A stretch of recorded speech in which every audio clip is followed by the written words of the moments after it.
ஆனா இப்போ அவர் சூஸ் பண்ணியிருக்கிற வேவ் நீங்க எப்படி பாக்குறீங்க? சரி அது சரி. பட் அவருக்கு எப்படி செலுத்துறது? ஏன்னா ரொம்ப ஸ்ட்ரெயிட் ஃபார்வர்டாக பேசுகிறாரு. எது விஜய் சார் ஸ்ட்ரெயிட் ஃபார்வர்டாக ஸ்ட்ரெயிட் ஃபார்வர்டாக பேசு. ஆனால் நீ தப்பு பண்ணுறது நீ ஒன்றும் இல்லை. ஏன்னா நீ லேட்டாக வரல, எதுக்கு நீ பண்ணுறது? நீ ஏன்டா ஃபோன் பண்ணி நான் அப்படி ஸ்ட்ரெயிட் ஃபார்வர்டாக பேசாது.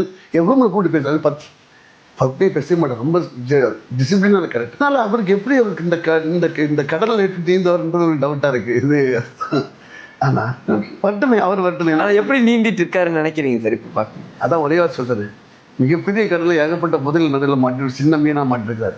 நான் ஒரு ட்விட்டு போட்டேன். அதுக்கே 2 என்கொயரி போட்டாங்க. என்ன இது பறவை உயிரை பிறந்தால் கழுகுகளுக்கு பிடிக்காது, கரு சம்பவம் போட்டேன். அதுக்கு 4 புள்ளி ஃபோன் வந்துச்சு எனக்கு.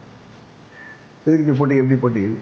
பறவை உயிரை பிறந்தால் கழுகுகளுக்கு பிடிக்காது, கரு சம்பவம் போட்டேன். அதுவே ஜாஸ்தி போயிட்டு அது அதுவே நிறைய பேருக்கு அதுவே எல்லா அர்த்தமும் இருக்குது. புரியுதுங்களா உங்களுக்கு? புரியுது, நீங்கள் சொல்ல வரதையே புரியுது. இருந்தாலும் அவர் ஜெயிக்கட்டுமே. என்ன